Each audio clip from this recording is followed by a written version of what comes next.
Hello students, ये table तो आप लोगों ने देखी होगी। किसकी टेबल है ये? एंगल्स और ट्रिग्नोमेट्रिक रेशियोज के रिलेशन की टेबल है। मतलब कि साइन 30 की वैल्यू होती है 1/2, sine 0 is 0, sine 45 is 1/√2, sine 60 is √3/2, sine 90 is 1, है ना। ये पता है, टेबल आती है, बनाना सब कुछ है, पर एक्चुअली ये वैल्यूज आई कहां से वो हमको देखना है ना। तो वो आज हम सीखते हैं कि ये वैल्यूज कहां से आई है। देखते हैं। सबसे पहले हम सीखते हैं ट्रिग्नोमेट्रिक रेशियोज ऑफ 45 डिग्री के जो जितने भी रेशियोज है, मतलब साइन 45, कॉस 45, कॉसेक 45, टेन 45, क्वाड 45 और सेक 45, ये कहां से आया ये समझते हैं पहले। ठीक है, तो एक राइट एंगल ट्रायंगल हम कंसिडर करते हैं, लेट्स से एबीसी। उसमें एक एंगल है 45 डिग्री। ठीक है, ये क्या है? एक एंगल है 45 डिग्री। ऑब्वियसली क्योंकि हमको 45 डिग्री के लिए देखना है तो एक्यूट एंगल को हमको 45 ही लेना पड़ेगा। ठीक है, ये एंगल 45 है, तो क्या ये वाला एंगल भी 45 होना चाहिए? होना चाहिए, क्योंकि हमें पता है angles and property of a triangle वो क्या होती है कि तीनों एंगल्स का सब 180 होता है। ये 90 है, ये 45 है, तो ये भी 45 होगा। समझ में आ गया आता? अब ये जो ट्रायंगल है इसकी मैं एक साइड को ए ले लेती हूँ। ठीक है, ए मेजर की, ये ए बी लेंथ है। अब आगे देखते हैं, अगर एंगल ए जो है वो 45 है, एंगल सी जो है वो 45 है, तो इससे क्या समझ में आता है कि एबीसी ट्रायंगल जो होना चाहिए इज एन आइसोसेलेस ट्रायंगल।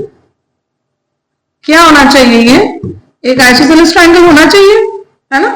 और क्योंकि ये एक आइसोसेलेस ट्रायंगल है तो AB और BC साइड्स को इक्वल होना चाहिए, है ना। मतलब अगर AB A है तो BC भी कितनी हो जाएगी? A हो जाएगी। समझ में आया आपका? तो मैं यहां लिख देती हूँ, ये दोनों ही A के इक्वल है। तो अब मैं पाइथागोरस थ्योरम से AC फाइंड आउट करने की कोशिश करूं। देखते हैं कैसे।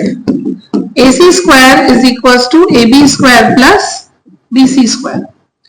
AC हमको फाइंड आउट करना है, ये A है और ये भी A है।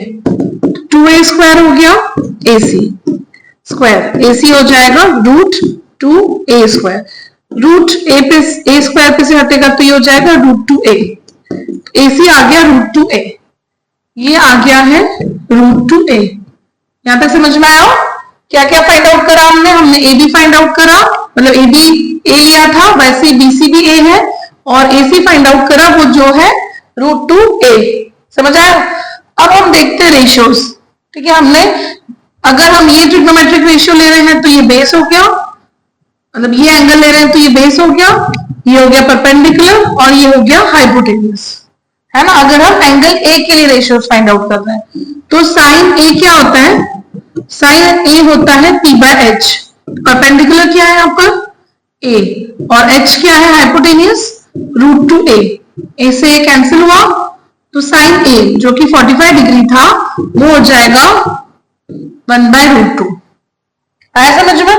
वैसे ही cos 45 निकालते हैं। cos 45 क्या होता है? B/H। What is B here? B है A और H कितना है? √2A। ये कैंसिल हुआ तो 1/√2 हो गया cos 45। ठीक है, क्या अब तुम लोग tan 45 निकाल सकते हो? क्योंकि tan क्या होता है? tan थीटा क्या होता है? tan थीटा होता है sin 45 अपॉन cos 45। जब हम इन दोनों को डिवाइड करेंगे 1/√2 एंड 1/√2 तो आंसर क्या आएगा? 1। तो tan 45 हो गया 1। आया यहां तक समझ में? अब क्या बचे? अब रेसिप्रोकल रेशियोज बचे। साइन का रेसिप्रोकल कॉसेक, तो साइन 45 था 1/√2, तो कॉसेक 45 कितना हो जाएगा? √2/1। फिर cos 45 था 1/√2, तो cos का रेसिप्रोकल होता है सेक, तो सेक 45 कितना हो जाएगा? √2/1। एंड tan 45 था 1, तो cot 45 कितना होगा? इसका रेसिप्रोकल मतलब 1 का रेसिप्रोकल 1, तो 1। तो ऐसे हमने 45 डिग्री अगर हमारा एक्यूट एंगल है तो उसके लिए सारे रेशियोज निकाल दिए। आ गया समझ में? जो हमने 45 डिग्री के लिए जो रेशियोज फाइंड आउट करे थे वो सारे समझ में आ गए होंगे, है ना। अब हम देखते हैं कि 30 डिग्री और 60 डिग्री के लिए कैसे फाइंड आउट करना है। ठीक है, अब क्या करना है हमको? एबीसी एक इक्विलेटरल ट्रायंगल है ना, तो इसमें तीनों एंगल 60 डिग्री होने चाहिए। ये 60 डिग्री है, ये 60 डिग्री और ये 60 डिग्री है, और तीनों साइड इक्वल होनी चाहिए। अगर मैं इसको A लेती हूं तो तीनों साइड्स क्या हो जानी चाहिए? A हो जानी चाहिए। क्योंकि इक्विलेटरल ट्रायंगल हम कंसिडर कर रहे हैं। ठीक है, अब हम एक एल्टीट्यूड ड्रॉ करते हैं AD. AD is an altitude, मतलब ये एंगल 90 डिग्री है। इक्विलेटरल ट्रायंगल की एक अच्छी बात है कि जो एल्टीट्यूड होता है वही वो मीडियन भी होता है और वो एंगल बाइसेक्टर भी होता है। ठीक है, मतलब अगर एडी एक एल्टीट्यूड है तो ये मीडियन भी है, मतलब बीसी को इक्वल हाफ में डिवाइड भी कर रही है और एंगल ए के लिए एंगल बाइसेक्टर भी है। तो अगर ये मैं ट्रायंगल यहाँ पे बनाती हूँ ए बी डी, तो एंगल बी को 60 डिग्री था और एंगल डी था 90 डिग्री, क्योंकि एल्टीट्यूड हमने बनाया था एडी, है ना। और एंगल ए बी एडी कितना हो जाएगा, ये हो जाएगा 30 डिग्री, क्योंकि एडी एक एंगल बाइसेक्टर भी है। आया समझ में?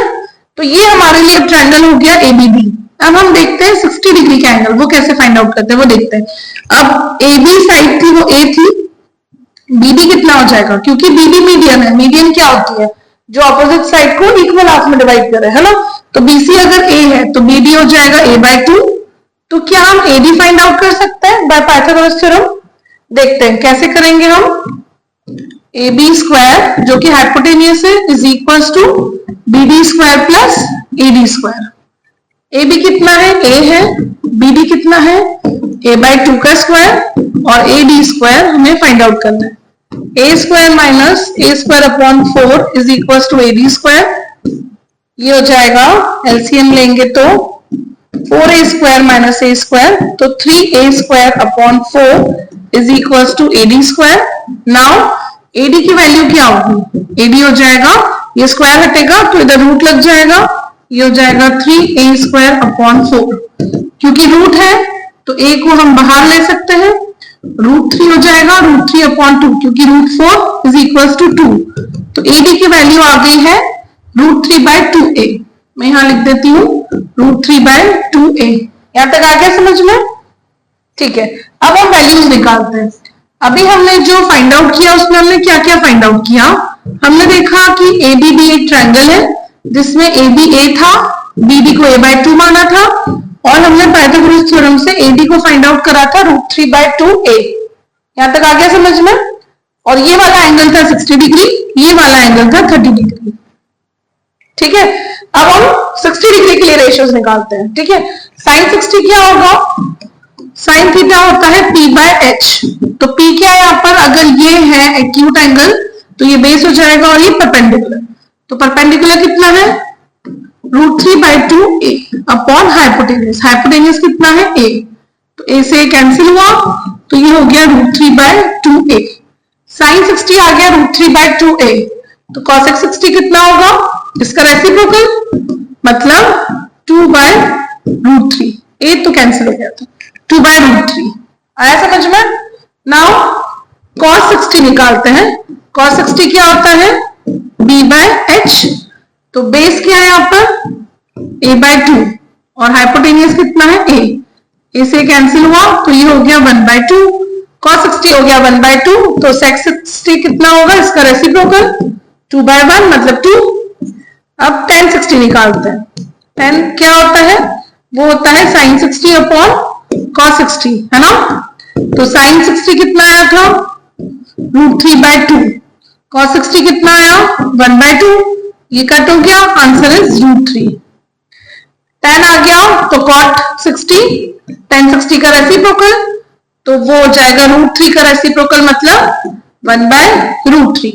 तो ये 60 डिग्री के लिए एंगल्स आ गए। आया समझ में? अब हम वैसे ही 30 डिग्री के लिए भी एंगल्स फाइंड आउट कर लेते हैं। ठीक है, ये वाला ट्रायंगल मैं एक और बार बनाती हूँ, देखते हैं क्या क्या करा था मैंने। ये ए बी था, है ना, ये डी था, ये √3/2a, ये a/2 और ये a, ये 90 डिग्री, दिस इज 60 डिग्री और ये था 30 डिग्री। यहां तक कोई डाउट है? ठीक है, अब हम एंगल ए के लिए फाइंड आउट करते हैं जो 30 डिग्री है। ठीक है, कैसे करते हैं देखते हैं। सबसे पहले साइन 30। अब एक्यूट एंगल अगर हमने एंगल ए लिया है तो ये हो जाएगा बेस, ये हो जाएगा परपेंडिकुलर और ये तो हाइपोटेनियस है ही, है ना। तो अब साइन 30 क्या होगा, p/h। परपेंडिकुलर क्या होगा यहाँ पे, a/2 और हाइपोटेनियस a, ये कट जाएगा तो साइन 30 हो गया 1/2। साइन 30 आ गया। अब कॉसेक क्या होता है, साइन का रेसिप्रोकल, तो साइन 30 हो जाएगा 1/2 का रेसिप्रोकल मतलब 2। नाउ cos 30, cos 30 कैसे फाइंड आउट करेंगे? It is b by h, और b कितना है? b है a/2 और h है a, sorry b is √3/2a।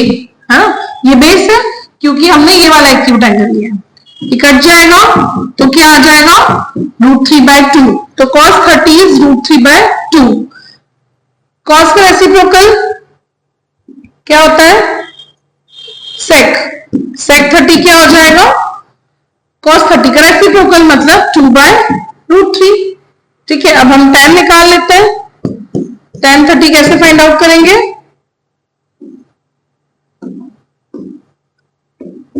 sin 30 upon cos 30। sin 30 कितना था? 1/2 और cos 30 कितना था? cos 30 is √3/2। तो ये कट जाएगा तो tan 30 आ जाएगा 1/√3। आ गया समझ में? और tan किसका रेसिप्रोकल होता है? sec का। तो sec 30 1/√3 का रेसिप्रोकल मतलब √3। आ गया समझ में? स्टूडेंट्स, अभी हमने देखा था कि 45 डिग्री के लिए सारे रेशियोज, 60 डिग्री के लिए सारे रेशियोज, 30 डिग्री के लिए सारे रेशियोज। अब हम क्या देखेंगे? 0 के लिए सारे रेशियोज। ठीक है, वापस से हम एक ट्राइंगल को कंसिडर करते हैं ABC. ABC is a right angle triangle at B 90 degree हो जाएगा। एंगल सी थीटा है जिसके लिए हमको 0 डिग्री वाले रेशियोज फाइंड आउट करने। अब अगर ये थीटा को 0 होना चाहिए तो क्या होना चाहिए कि जो एसी साइड है it should coincide with CB. इसको सीबी के साथ कोइंसाइड करना चाहिए, तभी तो इन दोनों के बीच में जो एंगल है वो 0 हो जाएगा। यही बात समझ में है ना? अगर ऐसा होता है तो क्या हो जाएगा? सीबी और एसी दोनों इक्वल हो जाएंगे। मैं यहां लिखती हूं, अगर एंगल सी 0 डिग्री होता है तो वो क्या हो जाएगा? इसका क्या मतलब है? इसका ये मतलब है कि एसी और सीबी को इक्वल होना चाहिए, है ना? और ये साइड तो खत्म ही हो जानी चाहिए क्योंकि ये दोनों एक दूसरे पे ओवरलैप कर रहे हैं। तो ए बी क्या हो जाना चाहिए? ए बी साइड 0 हो जानी चाहिए। समझ आ गया? तो मैं अगर इसमें मार्किंग करूं तो मैं क्या मार्किंग करूंगी कि ए बी साइड जो है वो तो 0 हो गई और एसी और सीबी लेट से वो ए ए है। यहां तक आ गई बात समझ में? अब हम साइन 0 फाइंड आउट करने की कोशिश करते हैं। साइन 0 क्या होता है? p by h। तो p क्या होगा यहाँ पर? अगर ये थीटा एंगल है तो p हो जाएगा ये, है ना?